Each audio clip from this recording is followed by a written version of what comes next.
Javi Baez can't play in the World Baseball Classic. Why?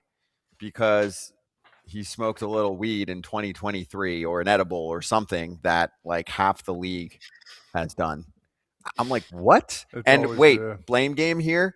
I was doing homework during the show because some of our fans let us know about it. I thought I saw something on Twitter, X, whatever, and thought it was fake, right? Because there's plenty of fake stuff out there.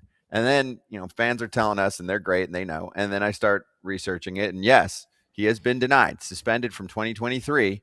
And it's a suspension that lasts through this World Baseball Classic. So he cannot participate for, wait for it, the team that is getting screwed over and over again. Puerto Rico, no Javi Baez, no Francisco Lindor, no Carlos Correa. Probably no, or Jose Barrios isn't on there, right? No, tons of guys missing from that roster. It's bullshit. This one probably tops it all. MLB and the Players Association, for the most part, run the World Baseball Classic, but they have to go through the federation that runs this, like the World something federation that Kratz's nerdy brain probably knows more about, so he'll fill us in. Apparently, both sides, MLB and the PA, were trying to figure this out, and federation was like, Heisman, no, sorry. I know it's legal in many spots and half the league uses it, but he's not allowed. No. And that's a terrible look. Like if I'm MLB and the Players Association, Kratz, I'm like, okay, well maybe we're gonna have to run this tournament differently from now on. Like, how is this federation still doing this shit? Because this is I'm just gonna be careful. I'm not afraid of Major League Baseball. I'm afraid of WADA. I'm afraid of the World Drug Association, so I'm afraid of them. But I love that our producer or director named it In the Weeds, and we're talking about weed. I love that. Thank you on a Friday. I needed that. And the other thing, Scott, it's over half. We used to play this practice. We used to play this like, go through the team. I'm not one of the guys that partakes in it. It's my choice. I'm not judging other people, but we used to say, how many guys, edible or smoke weed? I'm like looking around. I'm like, that number's higher than 50% on every team I played on. Just saying. No, and he's not wrong. He's not wrong, depending on what team you're at. But yeah, they don't mess around. They do pop-up drug tests. I mean, it's like the Olympics. That's fine. You see all the time these people get up. They got popped for marijuana. Not allowed to do the Olympics after 4 years of training your heart out and trying to work your rear end off to be in there, and then you get popped for having a little marijuana in your system. I don't know. It's a tough one, but it's legal in mostly every state too in America. Like, it's hard. Steroid test, cool. Go for it. Of course, we're all for all that kind of testing. Some people have medical, like they need it for medical uses too. So I don't know much about it. Again, I don't want to dive deep into it, but yeah, you gotta understand that this is legal, but it's not legal when it comes to these federations. I'm not fighting for the drug. I don't care. I'm not a weed guy. Like, I know sometimes when I'm in the other studio I'm in, like, people will be like, is Scott high all the time? I'm like, no, my eyes, the way the camera looks at it, sorry, but I do not smoke. It's not my thing. But come on.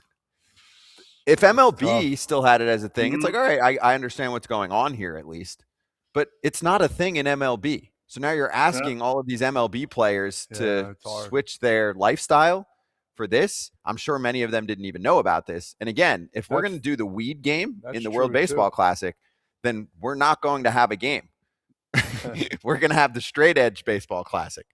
There are not going to be many people in there. Are they allowed to drink? Can they have a beer? Where does it stop? Yes, you can. Oh, they can? Okay, cool. But this one's tough because Puerto Rico, I mean, you haven't been on for this part much. I've heard. But, dude, Puerto Rico is getting just drilled with the insurance stuff. And I'm just saying it's a top 4 team in the Classic. So it's like, okay, cool. Like, maybe Mexico or Venezuela can upset a team or two, but otherwise, is this just the U.S., Japan?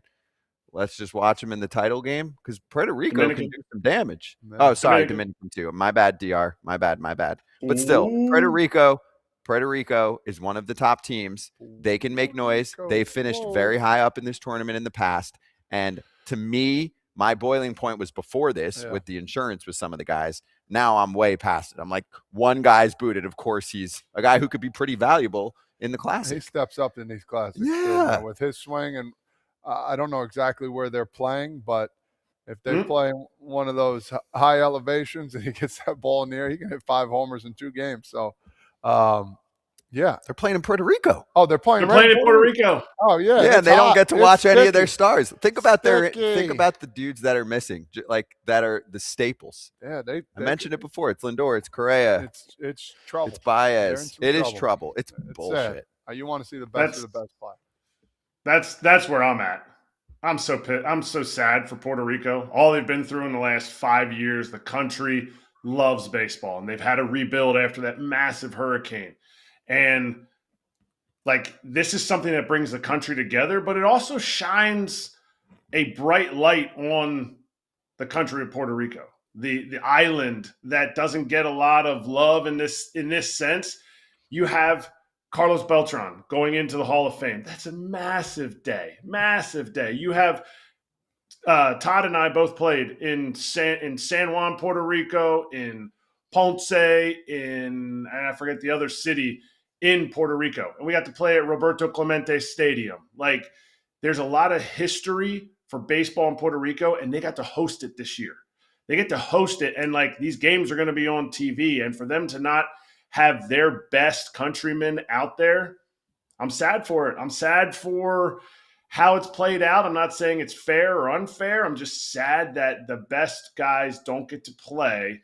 And it's only going to continue because we had Miguel Rojas on the other day, and anybody over 37 years old gets denied of insurance unless they change the rules coming up. And I'd have to look at where guys are in their age, but if you're 34 this year, you're not going to be able to play in the next WBC. And it sucks because these guys are going to get to play at home.